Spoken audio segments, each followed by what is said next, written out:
A top Chinese communist official has been missing for weeks. Was it over an affair?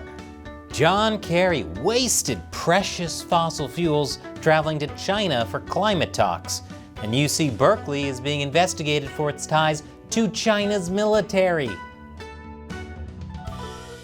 Welcome to China Uncensored. I'm Chris Chappell, and this episode is sponsored by Surfshark. Whenever you go online, you should be using a VPN like Surfshark to cover your tracks and protect your identity. So people disappear in communist countries. The latest is China's Foreign Minister Qin Gan. He's been missing for weeks, and as of this recording, no one knows where he is. Now, earlier this month, the Foreign Ministry said he missed an ASEAN meeting due to health reasons. But that's the only explanation that's been given. The last time he was seen in public was on June 25th, when he met with diplomats from Vietnam, Russia, and Sri Lanka. The government's silence since then, combined with his prolonged absence, has been driving intense speculation, including theories that an affair with a television personality might be behind his problems. It's been rumored that he's had a child with Phoenix TV host Fu Xiaotian, which is totally plausible. After all, a top executive at a state-owned company was recently sacked for being caught in public with his mistress. But if he had tea after his meeting with that Russian diplomat, I think it's just as plausible that that's what's happened to him. Is UC Berkeley working with China's military? That's what two members of Congress want to know. China Committee Chairman Mike Gallagher and Chairwoman of the Education and Workforce Committee, Virginia Fox, are investigating Berkeley's joint institute with two Chinese entities. The Tsinghua Berkeley Shenzhen Institute is a joint venture between UC Berkeley, Tsinghua University, and the Shenzhen government. On its website, the institute says it's focused on information technology and data science. Gallagher and Fox are worried that China's military is getting access to Berkeley research and expertise through the institute, including semiconductor technology. And since China fuses military and civilian technologies, that's a real concern. On its Facebook page, the institute says that almost 17% of its graduates in 2020 went to work for state-run enterprises, while another 7% went to work for the government after graduating. The Congress members have sent letters to Berkeley, the Shenzhen government, and Tsinghua University asking for more information about their relationship. Berkeley told the New York Times that it planned to fully and transparently cooperate with the investigation. And speaking of Congress, could the Senate finally do something about China's deadly fentanyl getting into the U.S.? Senate Majority Leader Chuck Schumer says he supports sanctions against China being added to the National Defense Authorization Act. The amendment would declare the fentanyl epidemic a national emergency. It would also allow the Biden administration to sanction China, Mexico, and other countries for their role in fentanyl being trafficked into the U.S. And after the break, U.S. climate envoy John Kerry is on a fool's mission to China. Welcome back. Yesterday marked 24 years since the start of the Chinese Communist Party's persecution of the Falun Gong spiritual practice. Before the persecution began in 1999, 100 million people were practicing Falun Gong, according to official statistics. That's about 1 in 12 people in China, which meant there were more Falun Gong practitioners in China than Communist Party members. And so, communism happened. Falun Gong practitioners became a living organ bank for the Communist Party. But after 24 years of persecution, Falun Gong has not been crushed. In fact, it's become a powerful force exposing the CCP. One of the earliest COVID whistleblowers, Fang Bin, was a Falun Gong practitioner. For that, he was sentenced to 3 years in prison and was just released in May, with all his organs intact too, so happy ending.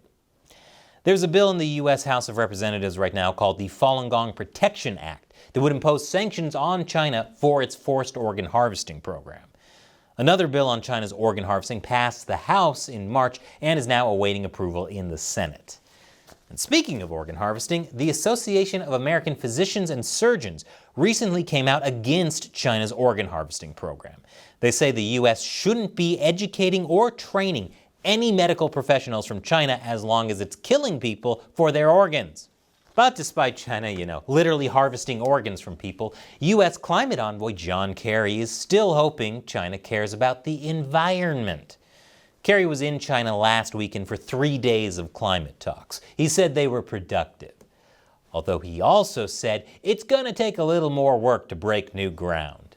Yes, every time China needs a carrot to get the U.S. to cooperate, China will string the U.S. along with climate change promises.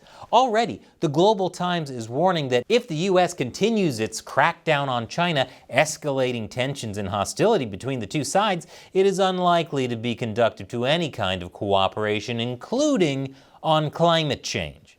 Remember, it was China that broke off climate change talks last year over then House Speaker Nancy Pelosi's visit to Taiwan. This just shows that China sees climate change not as an existential crisis, but a bargaining chip. And while Kerry was there, China was baking in record heat. Tuesday was the 27th day this year that Beijing has recorded temperatures above 35 degrees Celsius, or 95 degrees Fahrenheit, the most number of days in 1 year since records began. The heat didn't stop Chinese tourists from flocking to the flaming mountains in Xinjiang, though. On Wednesday, tourists took photos next to a 5.6-foot thermometer, which registered 178 degrees Fahrenheit. For anyone who's wondering, that's plenty hot enough to fry an egg. And after the break, is there a way out for Hong Kongers? Welcome back. China seems to be encouraging Philippine shadow diplomacy. Former Philippines President Rodrigo Duterte made a surprise trip to Beijing on Monday where he met with Xi. Current President Ferdinand Marcos Jr. said he wasn't aware of the trip, but welcomed the additional channel of communication. Duterte was seen as a very China-friendly president, at least towards the end of his tenure, and after the meeting, Xi urged him to maintain his important role in Philippine-China ties. Marcos Jr. said he hoped they talked about the South China Sea, where China has been increasingly aggressive in recent years. Earlier this month, the Philippines accused China of more harassment near the Second Thomas Shoal, which the Philippines and China both claim. The Philippines said their Coast Guard ships were followed, harassed, and obstructed by much larger Chinese Coast Guard ships. China's readout of the conversation with Duterte said China upholds a neighborhood diplomacy of amity, sincerity, mutual benefit, and inclusiveness. And speaking of inclusivity, the Canadian government has dropped education requirements for Hong Kong migrants trying to get permanent residency there. Starting August 15th, there will be no more education requirements for Hong Kongers who have worked in Canada for at least a year. Before that, Canada's immigration policy said Hong Kongers had to have graduated from a Canadian post-secondary institution in Canada within 5 years of applying. HP is diversifying supply chains away from China. The company said that it would move production of millions of personal computers to Thailand and Mexico this year. One of its suppliers told Nikkei Asia it also planned to shift some production to Vietnam next year. And this episode has been sponsored by Surfshark. When you go online, everything you do is being tracked and logged by the websites you visit and your internet service provider, and in many cases by your government. That's why no matter where you live or what you do online, you should always be keeping your internet activity private with a VPN. And now Surfshark has servers you can connect to in over 100 countries. That's more than any other VPN, so that makes your connection faster and more reliable.